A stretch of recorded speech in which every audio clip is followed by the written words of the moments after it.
Bismillahirrahmanirrahim.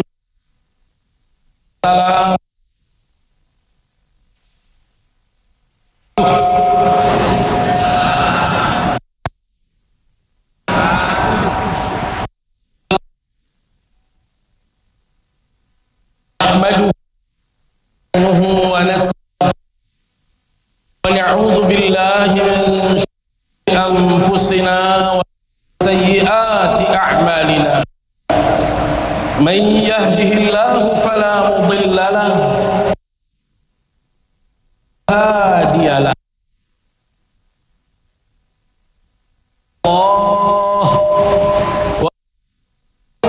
محمد رسول الله صلى الله عليه وسلم.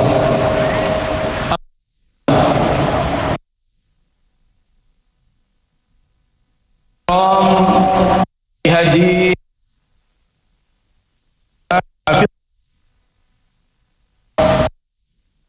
hormati Al-Maghfur lah Dahlan Zarkashi,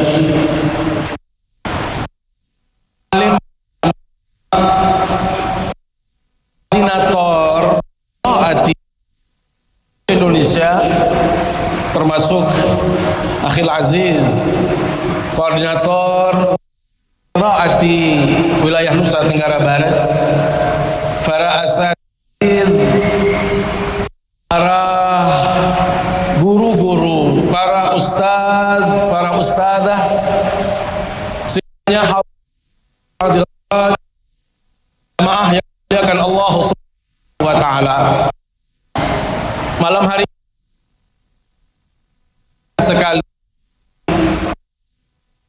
bagi saya ini adalah kehormatan yang luar biasa. Para tokoh, para jadi saya berterima kasih sekali kepada para panitia yang sudi untuk mengundang, walaupun saya bukan yang cocok untuk berbicara Bapak Ibu Saudara yang dimuliakan Allah Subhanahu wa taala. Tetapi saya mencoba untuk bisa sharing ilmu pengetahuan, bacaan-bacaan untuk kita sama-sama saling mendapatkan informasi dan pengetahuan tentunya. Malam hari ini bagi kita umat Islam adalah malam spesial, karena kita berada di tanggal 2 bulan Rajab. Karena itu pemilihan waktu dan tempat ini menjadi sangat penting sekali. Karena itu saya yakin para asatidz di qiraat ini sudah benar-benar melakukan perhitungan yang cermat sekali. Bulan Rajab bagi kita umat Islam adalah salah satu di antara 4 Ashhurul Hurum, bulan haram, di mana siapapun yang melakukan kebaikan, ketaatan, termasuk silaturahim nasional yang malam hari ini dilakukan, maka akan mendapatkan keutamaan, kemuliaan yang lebih dibandingkan dengan bulan-bulan selain Ashhurul Haram yaitu bulan Rajab ini.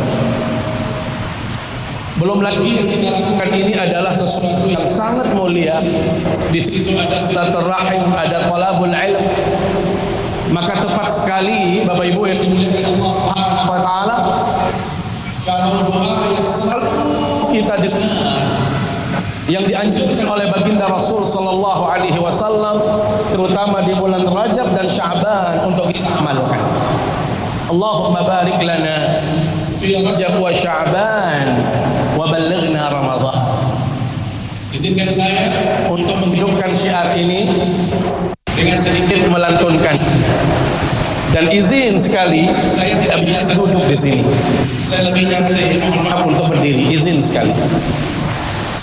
Karena beliau ini ada Ustadz Ilham, ada juga Ketua Islamic Center, UPT Islamic Center, ada Ustadz Zaitun dan teman-teman yang lain. Beliau itu selalu bercanda sama tiang. Ustadz, antum itu sudah pendek, kalau duduk sama pendek lagi. Jadi izinkan saya berdiri, kelihatan, biar kelihatan sedikit. Jadi yang di belakang itu bisa melihat saya, ampurayang. Kita berdoa. Allahumma barik lana fi Rajab wa Sya'bana. Allah, 1 2 3. Allahumma fi Rajab wa Sya'bana wa ballighna Ramadana wa ballighna Ramadana. Ya Allah, ya Tuhan kami, berkahi kami di bulan Rajab. Ya Allah, ya Tuhan kami, berkahi kami di Rajab dan Sya'ban, dan sampaikan kami bulan Ramadan, sampaikan kami bulan Ramadan. Allahumma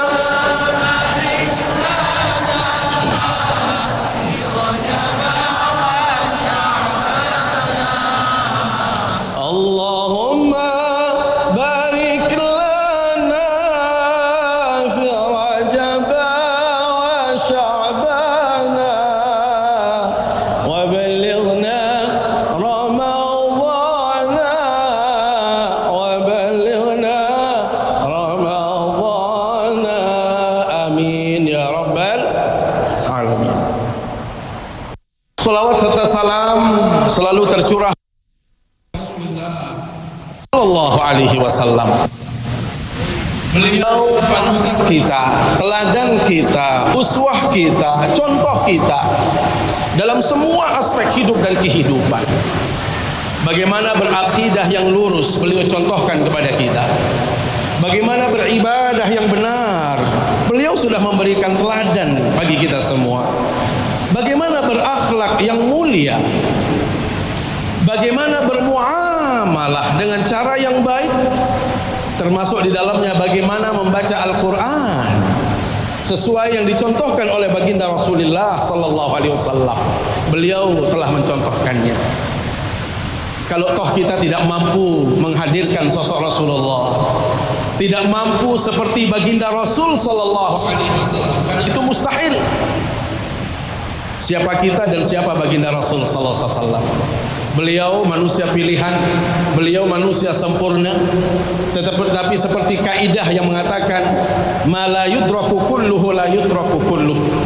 Kalau toh kita tidak bisa menghadirkan secara keseluruhan baginda Rasul sallallahu alaihi wasallam, jangan pernah kita meninggalkan sedikit pun, atau jangan meninggalkan seluruhnya atau semuanya. Sehingga kalau toh kita tidak mampu semuanya, masya Allah, maka hal-hal yang kecil bila mana itu bisa kita lakukan, maka itulah yang akan menjadi jembatan untuk kita membersamai baginda Rasulullah sallallahu alaihi wasallam di dalam surganya nanti. Dan itu Allah selalu saya mengajarkan dan selalu saya mengingatkan kita semua untuk pandai-pandai bersolawat. Jangan malas bersolawat, jangan pernah bosan untuk bersolawat atas baginda Rasul sallallahu alaihi wasallam. Baik dengan ucapan Allahumma salli ala Muhammad wa ala ali Muhammad, Allahumma salli ala sayyidina Muhammad wa ala ali sayyidina Muhammad, atau madahat, pujian-pujian lain yang tujuannya adalah menunjukkan kerinduan kita kepada Rasulullah sallallahu alaihi wasallam. Karena itu ada sholawat Qur'aniyah yang sering disenandungkan oleh para santri, para talabul ilmi, dan kita coba di sini di majelis yang mulia ini.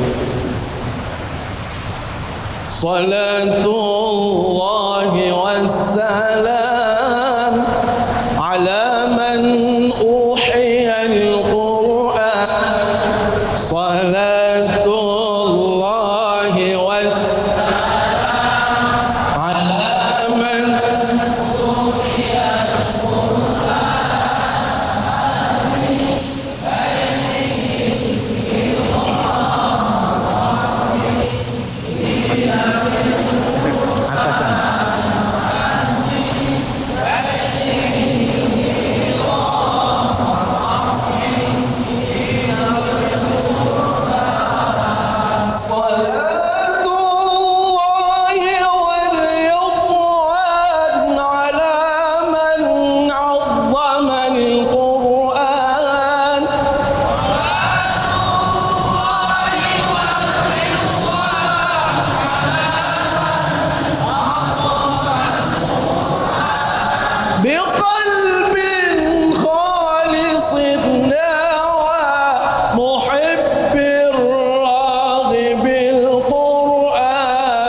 salatullahi wassalam ala man uhiya al-Quran salatullahi wassalam ala man uhiya al-Quran wa ahli baitihi al-kiram wa sahbihi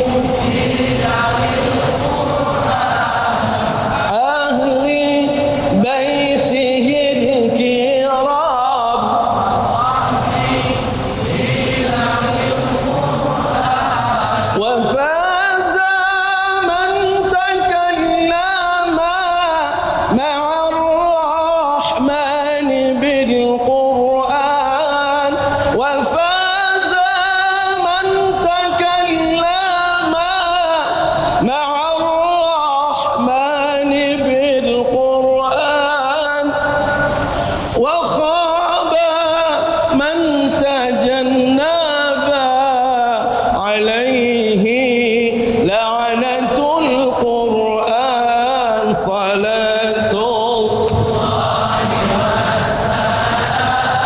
على من أوحي القرآن صلاة الله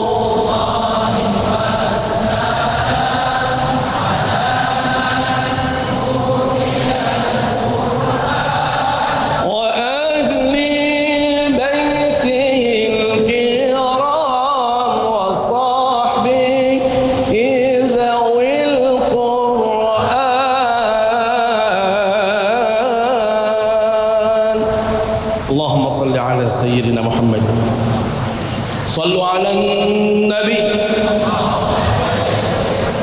Bapak Ibu yang dimuliakan Allah Subhanahu wa taala, saya ingin mencoba menghadirkan satu ayat yang sangat pendek sekali dalam surat Al-Isra ayat 105. Bismillahirrahmanirrahim. Wa bil haqqi anzalnahu wa bil haqqi nazal.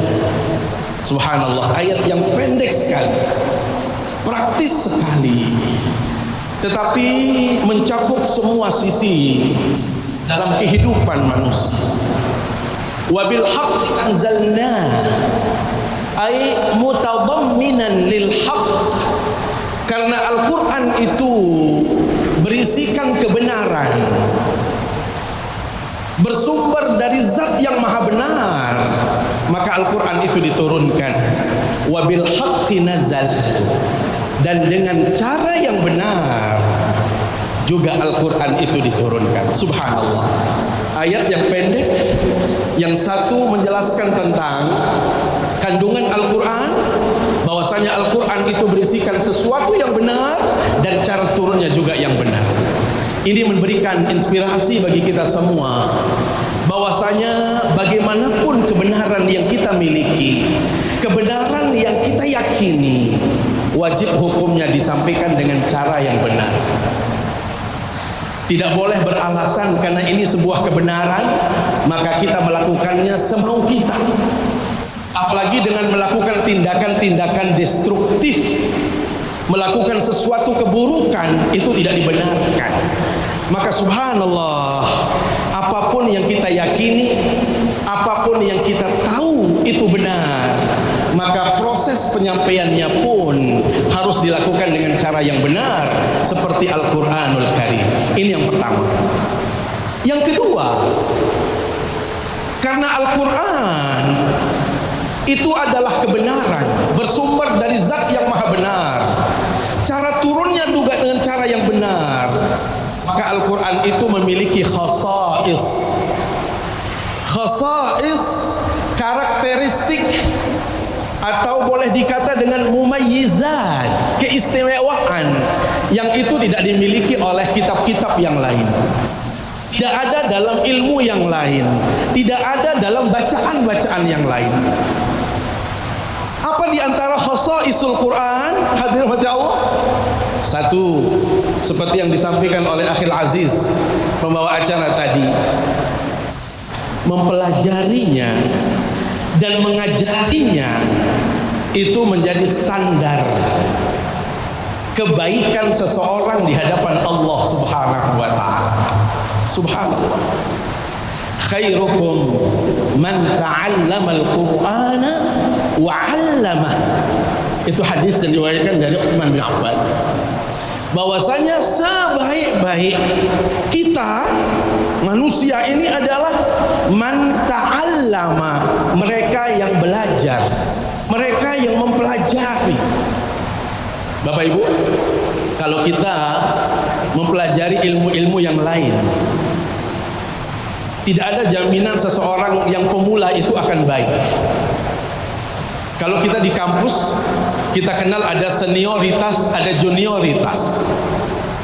Sehingga junior itu sulit sekali mengalahkan senior. Atau senior kadang-kadang merasa paling jumawa, paling hebat. Itu kalau belajar. Atau dalam ilmu-ilmu yang lain, orang yang baru belajar itu biasanya tidak dipandang, tidak dianggap, kurang dihargai. Tetapi subhanallah, Al-Quran itu justru pemulanya, baru belajarnya saja, itu sudah menjadi orang yang paling baik di hadapan Allah Subhanahu wa ta'ala. Karena itu tidak akan pernah merugi seseorang bila mana belajar, wabil khusus yang dia pelajari itu adalah Al-Quranul Karim, maka orang itu secara langsung dia dimuliakan oleh Allah Subhanahu wa ta'ala. Yang kedua, wa'allamah, mengajari Al-Quran, mengajarkan Al-Quran, itu menjadi pertanda seseorang itu baik di hadapan Allah Subhanahu wa ta'ala. Karena itu Allah sebagai pengajar Al-Quran, mungkin kita sudah tahu Allah bagaimana Allah memuliakan seseorang yang mengajarkan Al-Quran. Guru kita Allah yarham al-maghfurlah, bagaimana beliau Kiai Haji Dahlan Salim Zarkashi, subhanallah, bagaimana beliau memulai mengajarkan qiraati sampai saat ini, sehingga beliau mendapatkan kemuliaan. Beliau dan keluarganya dimuliakan oleh Allah Subhanahu wa ta'ala. Kenapa? Karena beliau mengajarkan Al-Quranul Karim. Makanya Rasul sallallahu alaihi wasallam mengatakan apa? Innallaha yarfa'u bihadzal kitabi aqwaman. Allah akan memuliakan derajat kemuliaan seseorang dengan apa? Al-Quran. Wa yadh'u bihi akharin. Di sisi yang lain, bila mana ada orang menghinakan Al-Quran atau tidak mengamalkan Al-Quran, maka dia juga akan dihinakan oleh Allah Subhanahu wa ta'ala. Karena itu mengajar Al-Quran itu adalah, mohon maaf, profesi yang sangat mulia. Maka tidak ada alasan guru-guru qiraati begitu mencoba mengajarkan Al-Quran, kemudian kadang-kadang orang belum mau menerima atau orang tidak mau ikut belajar dengan kita, lantas pensiun, berhenti dari mengajarkan metode qiraati. Kenapa? Karena justru kalau kita mengajarkan Al-Quran, tadi disebutkan dalam hadis, itu adalah menjadi standar orang itu mulia, orang itu baik di hadapan Allah Subhanahu wa ta'ala. Ini yang pertama. Yang kedua, mengajar Al-Quran itu adalah profesinya para nabi. Bapak Ibu, kita harus bangga sebagai pengajar Al-Quran, termasuk bangga sebagai orang yang belajar Al-Quran. Ini kan sekarang, mohon maaf, trennya di masyarakat, kalau mengaji Al-Quran, mengajarkan Al-Quran, itu biasanya kita tidak pede. Apa yang dilakukan oleh antum guru ngaji, biasanya kita malu menyebutnya sebagai guru ngaji. Kalau kita mengatakan saya bisnismen, saya seorang apa misalnya, provider, saya seorang perbankan dan lain sebagainya, begitu pedenya kita lupa hormat Allah bahwasanya mengajarkan Al-Quran itu adalah profesinya para nabi. Makanya subhanallah, al-ulama warasatul anbiya, para ulama itu adalah pewaris para nabi. Maka apa yang kita lakukan, teman-teman qiraati lakukan, itu sebenarnya kita sedang menjalankan profesi kenabian. Maka kalau kita tidak pede dengan profesi ini, hamba Allah, mau profesi apa lagi yang harus kita jalankan? Profesi nabi, profesi ulama, profesi yang dijanjikan sebagai orang yang baik di hadapan Allah Subhanahu wa taala, itu adalah mereka-mereka yang bergerak di bidang Al-Qur'anul Karim. Karena itu berbahagialah orang-orang yang belajar Al-Qur'an, termasuk mengajarkan Al-Quran. Itu adalah menjadi profesi yang spesial di hadapan Allah Subhanahu wa taala. Yang ketiga, yang namanya mengajarkan Al-Quran, wabil khusus Al-Quran, itu adalah pahala jariah yang terus mengalir sampai kita meninggal dunia. Pahalanya akan terus datang, dan inilah yang membuat kita iri. Saya pribadi iri sama Allah maghfurlah Haji Dahlan. Subhanallah, beliau sampai hari kiamat, sampai orang sudah selesai di ini, barulah beliau selesai mendapatkan kebaikan. Dari siapa? Dari antum-antum, kita semua yang mendapatkan ilmu dari beliau, dengan sebab beliau, dengan metode beliau yang beliau kembangkan. Maka beliau terus mendapatkan kenikmatan, mendapatkan pahala yang berlimpah dari keluarga dekat beliau, dari murid-murid beliau sampai hari kiamat. Itulah cara Allah memuliakan ahlul Quran. Subhanallah. Apa kita tidak iri dengan beliau? Maka kalau kita iri, hadirat Allah, maka ini adalah menjadi motivasi bagi kita untuk terus mengembangkan. Yang namanya metode qiraati itu sudah teruji, hadirat Allah.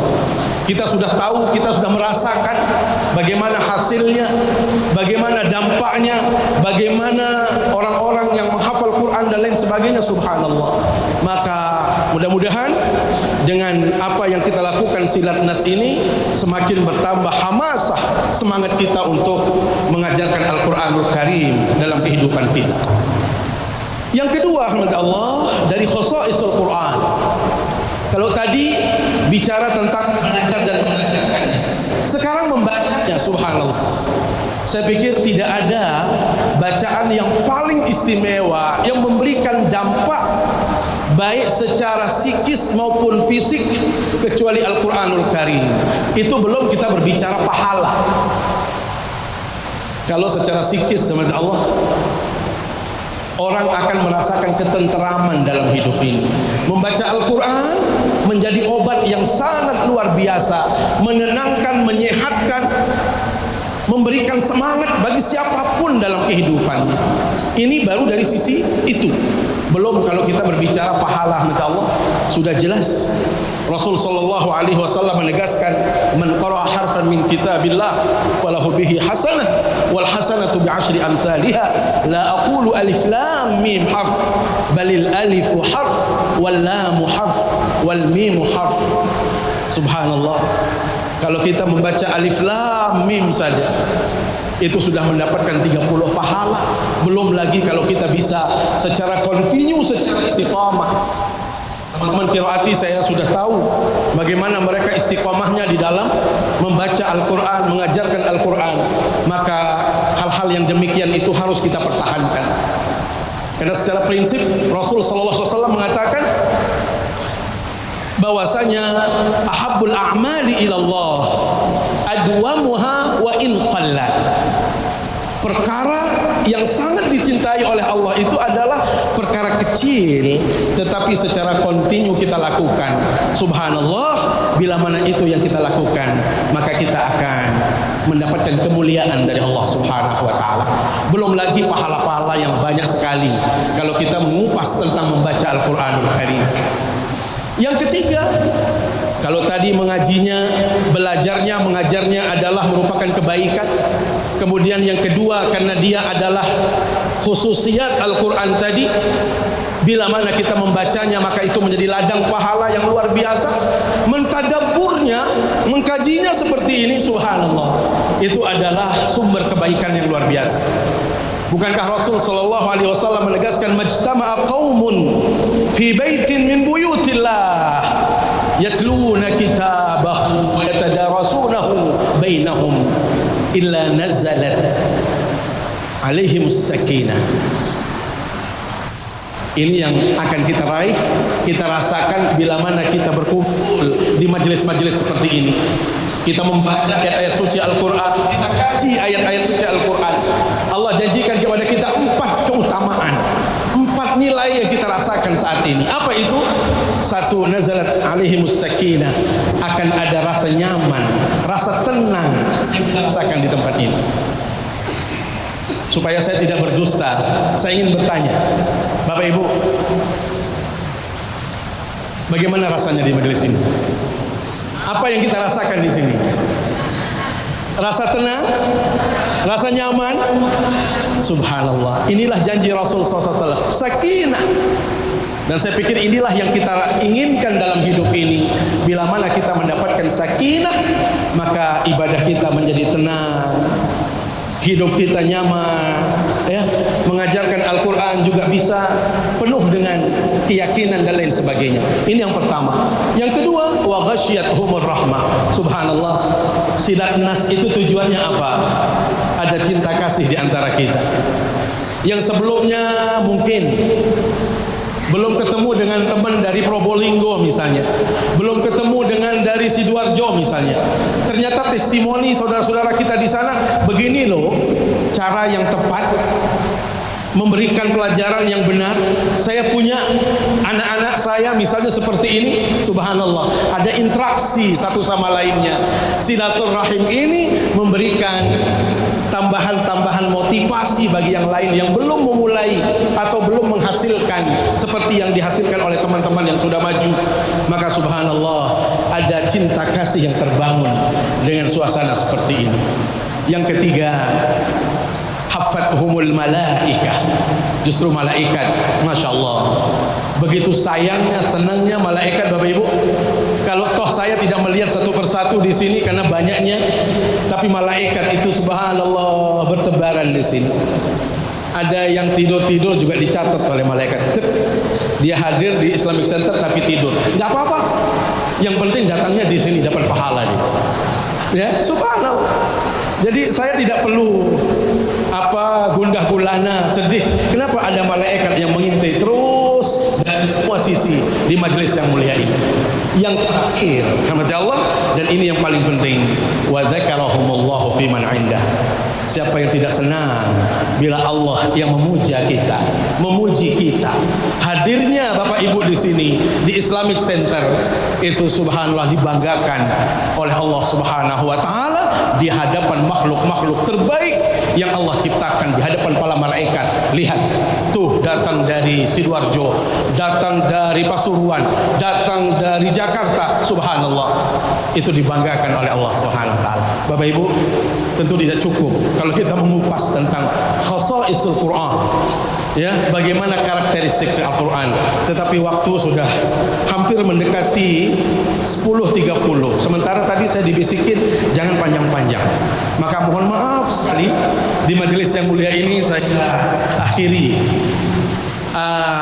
apa yang menjadi pembicaraan saya tadi, apa yang menjadi materi yang saya sampaikan. Mudah-mudahan materi ini bisa memberikan inspirasi dan tambahan motivasi bagi kita untuk terus menekuni Al-Quran, untuk terus mengajarkan Al-Quranul Karim dan istiqamah di dalam mengamalkan Al-Quranul Karim.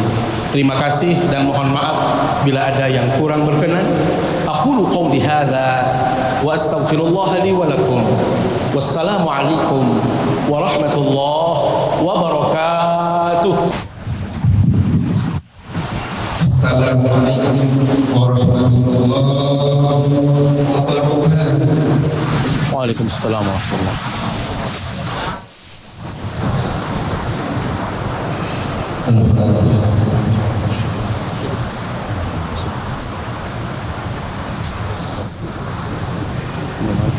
Sudah mati. Bismillahirrahmanirrahim. Sallallahu alaihi wasallam.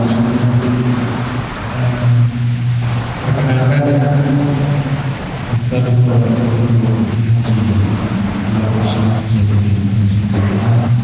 nama saya Muhammad Arif dari Madinatul Cabang Kota Semarang. Yang Dan ingin saya tanyakan, sampai detik ini saya masih bulan, masih digana, bisa merana. Jadi sesuai apa yang disampaikan kajian tadi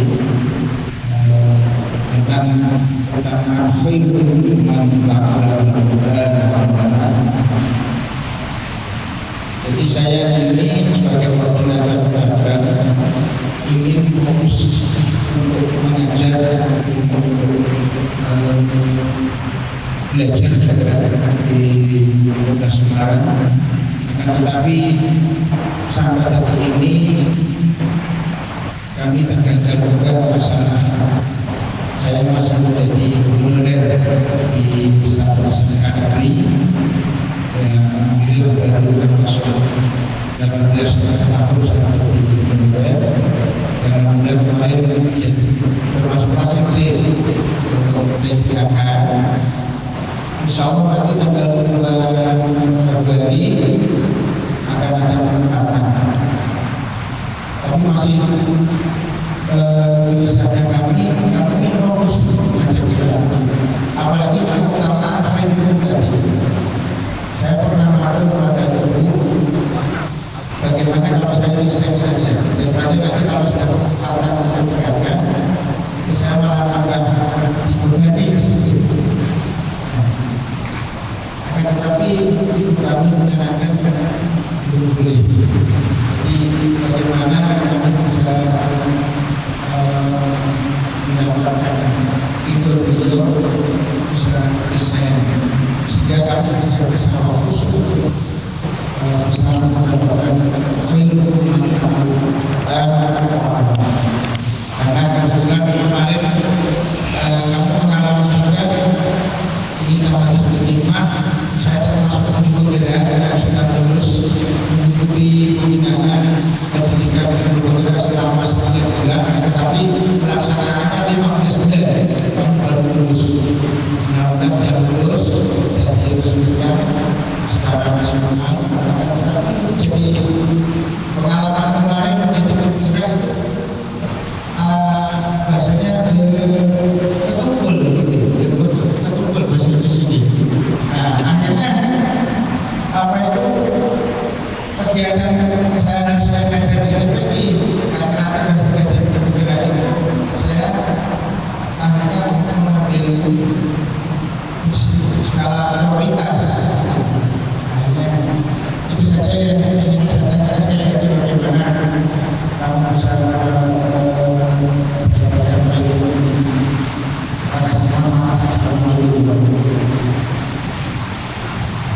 langsung kan? Tadi sudah ada satu pertanyaan.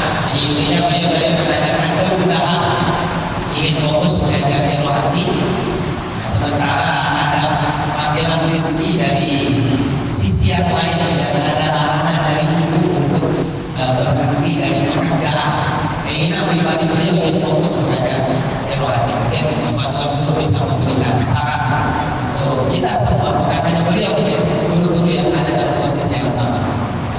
Baik, baik. Oh. Baik, barakallahu fikum. Aziz. Ikhwan fillah. Yang pertama, mengajarkan Al-Quran itu tidak harus membatasi ruang gerak kita. Karena mengajarkan Al-Quran bisa dilakukan di berbagai tempat, ya, apakah di tempat ustaz atau dengan tempat yang lain misalnya. Karena prinsipnya Al-Quran itu bisa kita transfer ilmunya itu di mana-mana. Jadi jangan khawatir kalau misalnya hafizakumullah diterima misalnya untuk mengabdi di satu wilayah, maka di situ juga bisa kita mengembangkan. Jadi justru kita akan melebarkan sayap kita, pengaruh kita, atau tempat untuk kita khidmah dengan Al-Quran. Jadi jangan harus berpikir bahwasanya saya hanya itu saja, karena prinsipnya Al-Quran ini harus disebarkan, ya. Jadi justru itulah cara Allah untuk memuliakan ahlul Quran. Innallaha yarfa'u bihadzal kitab aqwa. Allah memuliakan orang-orang dengan kitab ini. Maka bisa saja dengan khidmahnya kepada Al-Quranul Karim melalui metode qiraati tadi, Allah membuka ruang bagi antum untuk bisa lebih mengembangkan lagi. Jadi jangan khawatir, ya, insya Allah antum bisa. Karena mohon maaf, menjadi guru penggerak itu kan sekaligus bisa kita mengajarkan Al-Quranul Karim. Subhanallah, berarti khidmahnya antum dalam menegakkan syiar Islam, menegakkan Al-Quran itu bisa lebih luas lagi. Apalagi tadi didorong lagi oleh ibunda.